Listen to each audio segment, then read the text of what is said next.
Hi, I'm Chip Rowan, and this is Good to Know. Today we're recording at the Connellsville Canteen. It's a perfect site to talk about the current project that Judy Keller is working on. Judy, it's good to have you here with us today. Thank you, Chip, and I want to thank you and Armstrong for this opportunity, and I also want to thank the Canteen for allowing us to use this wonderful venue for this particular episode. The Canteen is filled with World War II memorabilia and photographs. It's a treasure chest of World War II history and also contains the wonderful model train museum. So if you haven't been to the Canteen in downtown Connellsville, you need to come and see it. It's a treasure chest, as I said. I agree. We've had some events here for Armstrong, and the folks that we bring down from our staff that haven't been here before are really shocked to see how nice it is. So that's a good point. So stop down and visit them here at the Canteen. Judy, could you tell us a little bit about the project you're working on? Well, I would like to compile an accurate list of Connellsville area individuals who served in the military and lost their lives in any battle or war in which the United States participated. And I would like to also not only just have the list of names, but also any brief biographical information or a photograph of that individual. What made you decide to take on this project? And it is a big project. Well, I'm a history buff, and each Memorial Day we always honor and remember the veterans who lost their lives in defense of freedom around the world.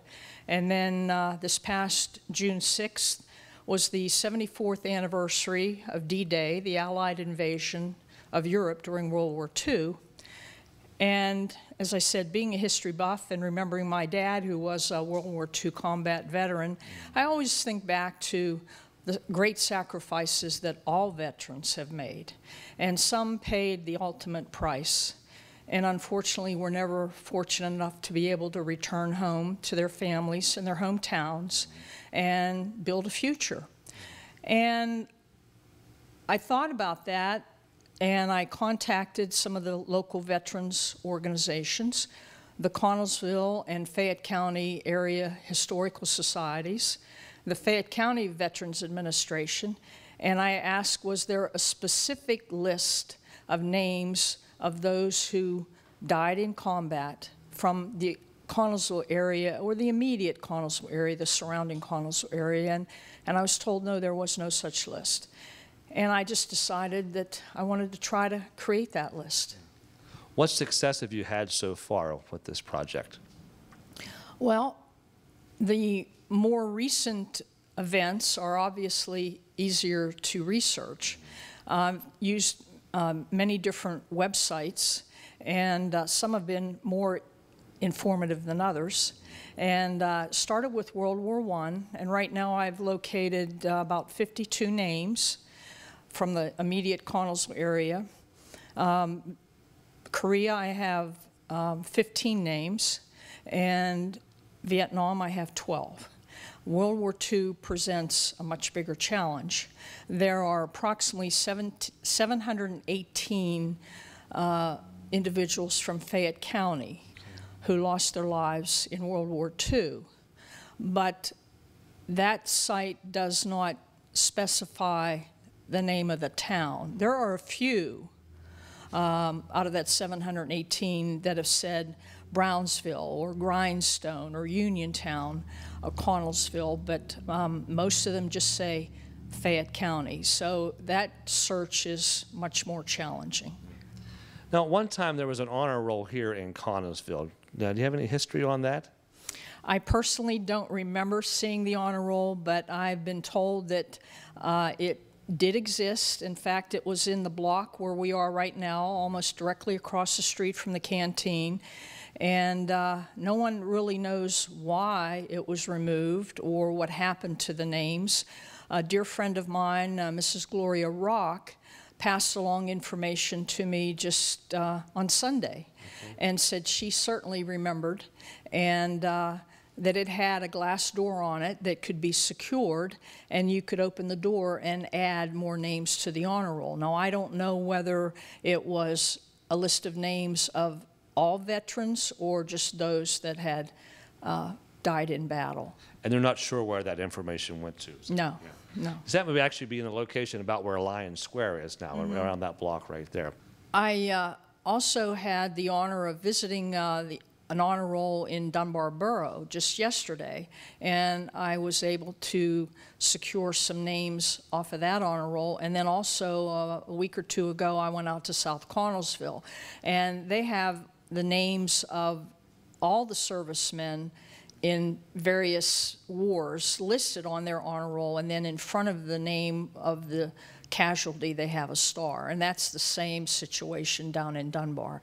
And of course over in Mount Pleasant, if you've been over there, you see the huge honor roll there. And I contacted Borough Manager Jeff Landy several years ago, and he told me that that was constructed with grant money from Congressman Schuster's office, and the price tag was $200,000. Wow. Now, I don't know if that was the total cost or there had to be additional monies appropriated, whether the $200,000 was just the grant, right, or did it pay for the entire project? I don't know. It's very nice, the square over there. So, yeah.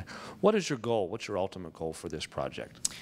Well, my ultimate goal is to preserve this information and create as accurate a list as I can for World War I, World War II, Korea, Vietnam, and also the war in Iraq and Afghanistan.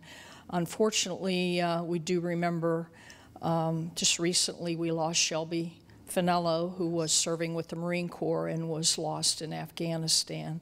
In addition to creating this information and sharing it with the Historical Society, because they said if you finish this project, they would like to have the information, and I'd like to share it with the veterans and also the Carnegie Library, and also maybe to light a spark to inspire people, including myself, to maybe go further with this and see what we can do to have our honor roll here in Connellsville. I know the funding would be a challenge, but maybe there are grants and other monies out there that might be available. But I'd like to see something here in Connellsville. It sounds like a great project. Thank you for your work on this. It's a big task, but I'm glad that you're doing it. It's nice to preserve this for history, so I appreciate that. Thank you. I appreciate that. Now, if someone has information that they'd like to share with you, say they have a family member, how would they contact you? How would you like them to get a hold of you? Well, and that's the purpose of our interview today.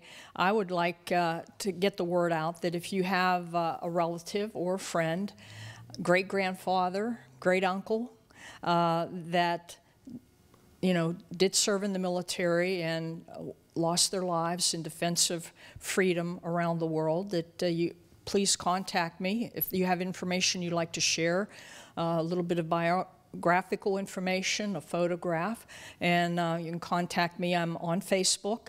Also, my email is Keller, ja@zoominternet.net, and my home phone is 724-628-3639. And I would just appreciate hearing from anyone that is willing to share that kind of information. We're reminded that World War I ended 100 years ago. World War II ended 73 years ago. Korea ended 65 years ago, and Vietnam ended 43 years ago when the last American troops were withdrawn from South Vietnam in March of 1975. So time is not on our side. If we don't collect this information and preserve it, it may be lost. And this is the entire Connellsville Area School District you're looking for, yes, not just the city of Connellsville. Yes, and that would include what is now called the Connellsville Area School District, including the former Dunbar Township School District and the former Immaculate Conception High School. So there were obviously young men who were drafted or served in the military from any of those three high schools in this immediate area. Well, again, thank you for your work. Anything else you want to share with our viewers? No, I just thank you again. Good to see you, and thank you for the opportunity to share this information. We We hope it'll be successful. It's going to be a big project, and it's not going to be completed in a very short period of time, but I think it's worth doing, and these veterans deserve that kind of recognition. They all do. This is not to diminish or shortchange the sacrifices that all veterans made, but these young men made the ultimate sacrifice, and they paid the ultimate price.